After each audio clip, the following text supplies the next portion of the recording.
Welcome to the Success with Jewelry podcast, where we invite you inside our conversations about business success and marketing for jewelry designers and entrepreneurs.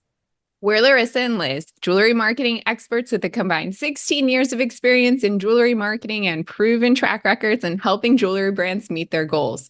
When you listen to or watch this podcast, you get an intimate and exclusive peek behind the curtain of all the things you wish you could know about earning success in this industry. Welcome to episode 101. In this episode, we'll be chatting with Melissa Dusenberry, the founder and creative director of All the Brilliance, an online community of women jewelry designers. She'll share some successes and failures she's experienced with direct outreach and nurturing her clients. In the bonus content, we'll discuss Melissa's top tips for clienteling. To get access to exclusive content as well as direct access to me and Laryssa, sign up by visiting successwithjewelry.com. Hey, Laryssa and Melissa, let's get into it. Let's get into it. Wow, This isn't the first time we've had rhyming names with me. I know. It's fun. So I'd love, Melissa, welcome. Thank you for being here. I'd love for you to introduce yourself. Oh gosh, well, thank you so much for having me. And I'm Melissa Dusenberry, founder of All the Brilliance, a jewelry concierge specializing in pieces that tell your story, elevate your style, and amplify your inner power. That's very exciting. What is a jewelry concierge? Like, what does that actually mean? Well, it means anticipating needs. It means making sure you understand what if it's a gift, for example, like what is that person's style? What is their lifestyle like?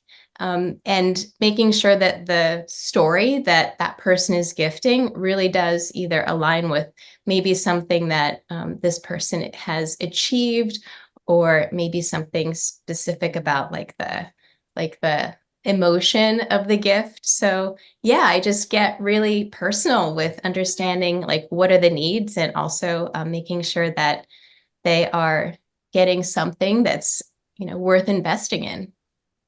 Melissa, I loved your quote unquote elevator pitch. It was so just concise and cumulative and to the point. And I'm curious, and I think the listeners are, how long did it take you to like zero in on that? And have you practiced that before? Well, truth be told, I've actually had coaching before. I've actually had coaching with Kathleen Cutler and more recently, I joined sort of a coaching community where it's really focused on entrepreneurs really leveling up their various moving parts of like who they are, what their story is, what is their offer, and then making sure you're, kind of basically consistent with all the moving parts of what it is that you do in your business. So that was kind of the first months of work, was really getting to like the crux of like, what are you? Like, what is it that you're offering? And so I actually had been working on this concept for a while. So before I even joined the coaching. So it's been something that it's taken me a while to get where I am. And who knows, maybe it'll change a little bit, but I feel like I've landed in a good place. I'm really leaning into the concierge piece. Yeah, I think that's a good teaching moment. That's such a good teaching moment. My big takeaway from that is it takes practice, and sometimes you need to ask for help. Yeah. Yeah, I definitely ask for help when I need. That's a wonderful part about community too. So like you guys are developing this. Mm-hmm. How did you get started in jewelry concierge? Oh gosh. Well, it was kind of out of the why I have my business really, which is I really wanted to reconnect people with this concept of how jewelry can be a reflection of what is of meaning and of value to them, because I feel like we've kind of lost that. And,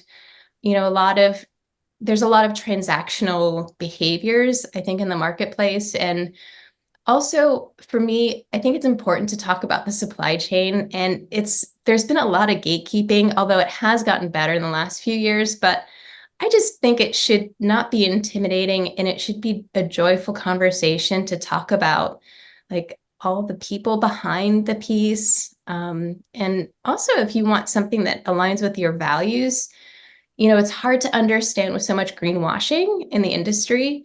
What does that mean? And so no one's really having those conversations kind of in a meaningful way with consumers. And so I guess I kind of felt like that was a part of my work and what I wanted to bring into the world to help people feel confident that they truly are investing in their values, and what they wear really can bring what's inside out. Did you have a personal experience or experiences from the shopping perspective that made that feel more meaningful for you before you got into this? Or was it just like what you were seeing other people dealing with?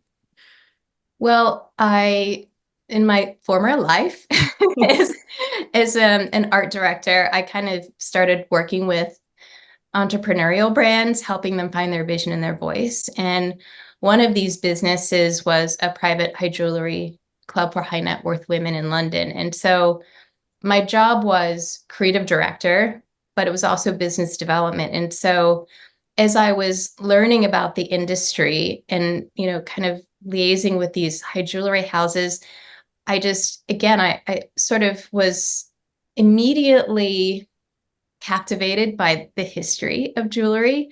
And there's a lot of gatekeeping about that. And I thought, gosh, like everything we know about our ancient ancestors comes to us through jewelry and weaponry, like whatever is found in archaeology, right? And I thought, this is like our shared cultural histories, and only 1%ers are allowed to know about this stuff. And the idea of, and again, this was 10 years ago. This is when social media was kind of like the hated new thing happening for all luxury brands who really wanted to guard their narratives. And I would say that I understood a little bit why they were maybe trying to not share so much about the supply chain, but I just was curious, like, and just asking me as like kind of a business person working with an entrepreneurial brand, trying to understand what their jewelry is all about. I was intimidated to ask, well, why is that one gemstone more valuable than another? And, there was just a lot of, again, gatekeeping about their narrative. And I just felt like, gosh, like if I ever were to have the courage and gumption to have my own business, I want to solve for those things. I That's like really that. interesting. Yeah, I like that too. It's really interesting too, because now, I mean, I'm seeing luxury brands share photos of their benches and pieces in progress and sharing, like educating the customer about different types of gemstones and things like that. So it's come a long way in the 10 years, I feel like. Yeah. Yeah, absolutely. Yeah. So getting into our topic at hand is what we're going to talk about clienteling, which we've talked about before on the podcast, but I want to hear from you. How would you describe what clienteling is? Oh, well, for me, I would say it's involving anything that is nurturing your current and future customers, understanding and anticipating their needs, and generally connecting with them to ensure they feel well cared for. And this could be all kinds of touch points, like anything from email to events to gifting programs, handwritten notes, text messages, social media, like anything. And the goal there is to build trust and nurture those relationships into being, of course, long term, but you want these customers to be really happy, and happy customers ultimately will translate into a sustainable business. Definitely. And I think that it's such an important topic in general, because clienteling, high touch with clients and, one-on-one outreach is what's working right now, especially as we're heading into Q4. It's just such an important thing to consider and add to your strategy. We came into this episode and we're like, let's talk about clienteling and one-on-one outreach. And you suggested, let's talk about successes and failures, which I think is such a good idea, because I find that with designers, they really struggle with direct outreach and putting themselves out there and getting touch with clients, and like sales in general, like just feeling like irritating, or like feeling like too aggressive in their approach. So I'd love for you to kind of dive into, I wanted to start with the successes, to start with like the positive side of it. But if you could tell us a little bit about kind of how you approach it and where you've found success. Yeah, well, obviously everyone wants to talk about their successes. I will say one of my favorite customers first purchased a piece from All the Brilliance during the first year of COVID. And it was Thanksgiving night, and I saw the order come through, and I immediately emailed him to, of course, welcome and thank him for the order and briefly outline the special story about the gem in the necklace, which was by Deborah Navarro. If you guys are familiar with her work, it's just, it's just so special. And I also wanted to share with him some of the considerations to ensure there's a seamless and covert delivery in case it was a gift. Remember those times in COVID where it's like, oh my gosh, things can get lost. And so I just wanted to communicate that with him up front. And he got back to me almost immediately and said he was just so shocked that there was a human with a warm personality behind this online purchase, and he couldn't believe it. So every year he's come to me with either a concept or a color idea, and I'll curate 2 or 3 pieces for him to choose from. And beyond ready-made pieces, he's now purchased or commissioned 2 bespoke pieces that I've worked with designers on. And he loves that I bring him behind the scenes along the way. And it's kind of a nice way to just check in with him too. And also his values align with mine in terms of responsible sourcing. And so he loves to discover the details of the who and the why. The gems and the jewelry are so special. So like for that reason, like he's my ideal customer. Yeah. And over the years, I've gotten to know him more and more, and also his wife, their travels, their children, their property projects. And so often I'll just message him about something that made me think of him, or I'll ask like, so what's growing in your forest? Or, so beyond these light exchanges, I do have a quarterly program that is a gifting program. And he's about one of 8 people that I send gifts to. And my gifts are one of 2 things. They're either loose leaf tea from my favorite tea shop in the West Village called McNulty's. It's like I love that. time going there. Oh, I love it. If you guys ever come to New York City, definitely make time to go to McNulty's in the West Village. And then the other thing I've been gifting is craft chocolates with surprising flavors. So I also include a handwritten note about the intention behind the ingredients and how it might be relatable to something that they may be doing during that time of the year. Mm-hmm.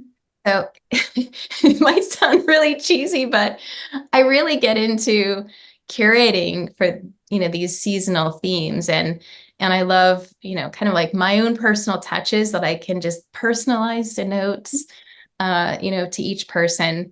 And then, of course, I strategize the gifts to be sent at the start of the quarter so that I'm ideally top of mind for any of their jewelry needs. But, as we talked about, it doesn't always work out as intended. How do you decide who gets those gifts? Well, sometimes it's just simple math. So obviously the people who are repeat customers who've purchased a lot. And then there are a few people who I feel like are, they've maybe purchased a piece from me, and I know that they're either an advocate or have some other like big alignment piece where I feel like it's worth me, connecting with them, every quarter, just like it's an easy check-in. And, I think it's a nice way to really set myself apart, especially as a concierge service, this concept of like really delivering that personalized touch point that is definitely not something that a lot of other designers are, well, not designers, but other jewelry brands are doing. Like imagine like some of those like big box, VC funded companies, they're not sending personal notes like that, so it's a way to kind of like nurture and hopefully develop some loyalty and some trust. And, the hope is that I'm really making my current customers feel cared for, as well as my potential future customers. I think that all of the independent designers listening to this can learn from this because, we've been talking about this kind of concept forever, but something I want to highlight that you said is that he stuck with you and, kept doing projects with you because you were a real person reaching out to him. And a lot of times I find with marketing and independent designers, they want to like use third person in the way they write, or they want to seem bigger than they are. But there is so much value in being the designer behind your brand and also being the person outreaching. I think that people want to connect with an artist and a designer. They want to hear from someone real. It makes them trust you, especially if you're sharing your process and sharing your inspirations and sending thoughtful gifts that align with your brand. I mean, all of that goes such a long way. And it didn't just lead to one sale for you, it led to many sales. And I think that's something to really keep in mind as well. Yeah, I think that's something that I struggled with myself, like leaning into the idea that all the brilliance is me. Like I felt at the start, like I don't want to be an arrogant person. That's not who I am. I don't want to make it about me. I want it to be about all the brilliance. But what I kind of over time came to realize is that I'm a human. Like I'm one person. I'm not a big team of, 10, 20, 40 people. And that's what makes me special. And actually earlier this year, and this is maybe like the point we were talking about with my email newsletter list, I made a goal for myself to just get really personal, not in an icky way, but really start to, with my email community, share some of my people that I'm friends with who are doing awesome things in the world. So I started a quarterly series called Getting Personal. And I also, in my emails, I usually have some sort of like personal reason why I'm talking about the topic I'm talking about. And I, try to make it feel like someone is just having a coffee with me every other weekend when they get my email. Yeah. The other thing I really like about your approach to clienteling, and Liz probably will agree with this because we're marketers, you've probably learned so much about your ideal customer, and that helps you move forward and evolve even more with that information too. Yeah.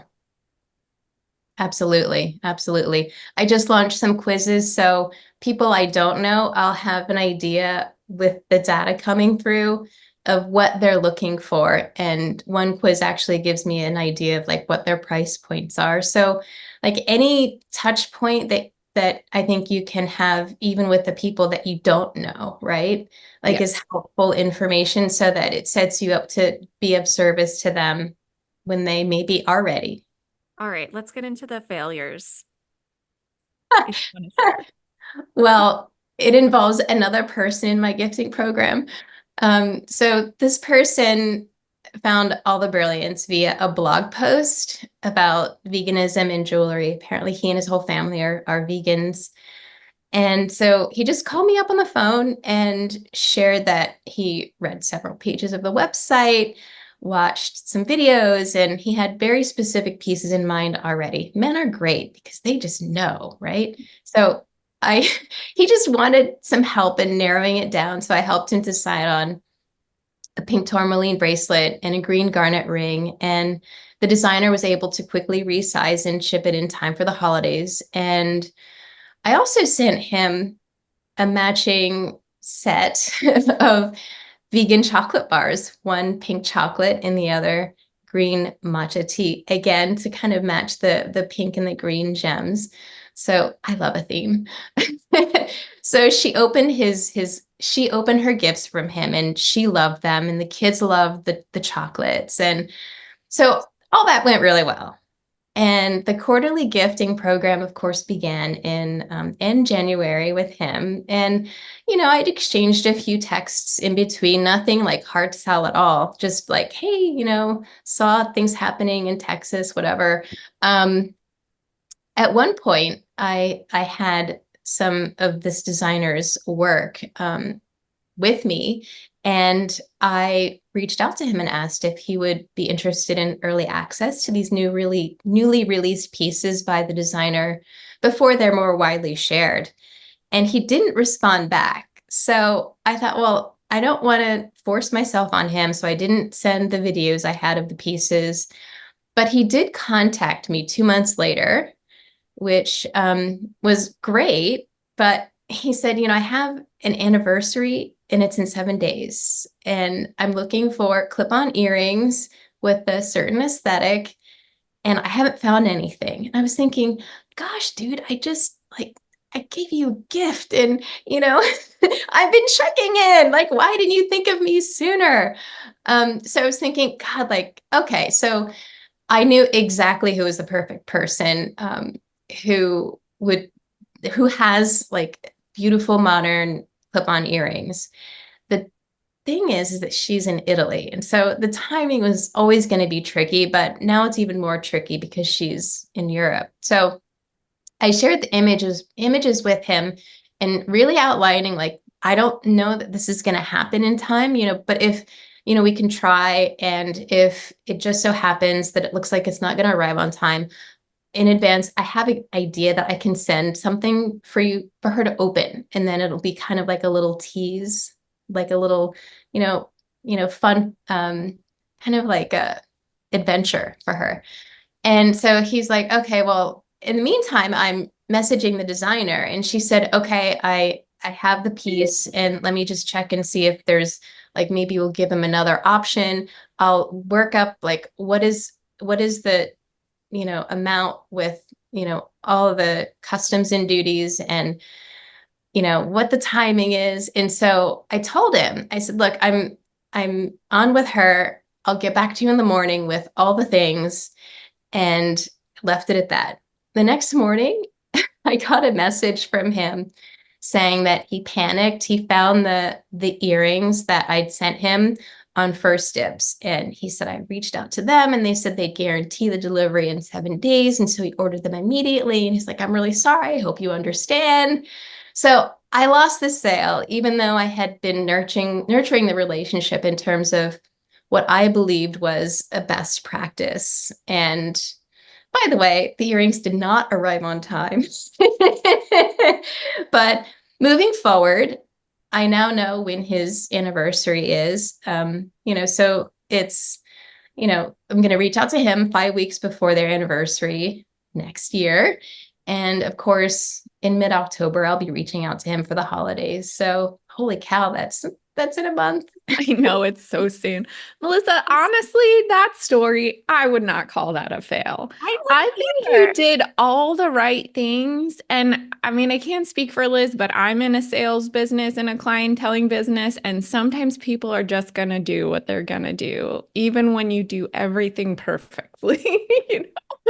Yeah. I'm feeling that hard right now, Laryssa. I feel like I think that it feels like a failure because you're like, I did all the things right and I tried so hard and I gave them so much. Why didn't they see that? So it kind of feels like a failure, but that doesn't seem like a failure to me either. This is what I was expecting. And I think this is what most designers fear in this type of relationship with customers and prospects is like that he was going to like call you up and yell at you for outreaching him or something like that. I thought thought that's where you it were was going go. to say you like accidentally sent him non-vegan chocolates. Oh yeah, I thought it could go there too. And he freaked out. Yeah, I mean, well, I would say that the reason that I wanted to share this story, though, is because we put so much pressure on ourselves. And I think the reality is there is no perfection in anything we do. And I think it's a story about giving yourself grace. Do I get really angry with myself somehow in some way? I was like, gosh, I should have, like, maybe I should have sent like that video, to him about the other designer, even though he didn't, I asked him, would you like to see? And he didn't respond. So I was thinking, well, I don't want to, but, maybe I should have sent that because it might have been in his mind, like, oh my gosh, she's thinking about me and sending me, jewelry ideas. So yeah, I mean, it's kind of this thing where you have to have the courage to try things that might be outside of your comfort zone. And nothing is going to work out perfectly as planned. And you're going to have hiccups and you're going to have upset customers. The first customer that I mentioned, he ordered a pair of earrings off the website, and the designer had accidentally sold them. Not accidentally, she sold them, and she accidentally forgot to tell me that they were gone. And so the response there was, well, we can make you another pair. And there was enough time to get the earrings done. It was, again, a holiday gift. So it was tight. The timing was tight. But again, like I was very transparent with him, and I said, unfortunately, those earrings are no longer available, but we can make you a new set. And we can even change, like, if you want a different colored diamond, we can, do that. And so he's like, no, I want exactly what I ordered. And I said, yeah, absolutely, we can do that. And so I just, again, like the whole process, I took him along the journey and, kind of kept him up to date too. So he wasn't worried that, oh my gosh, I'm just going to trust her and hope and pray that it arrives on time. I was giving him like the information as it was coming and taking him behind the scenes. So he felt confident the whole time that I have his back and that it's all good. So, and he's one of my favorite customers. He is my favorite customer. Yeah. Well, that being transparent and just being clear, like all of that goes such a long way. And sometimes the customer does what they're going to do Yep. and has their own agenda. And I think that person failed. Yeah. Well, yeah. I hope he's not listening.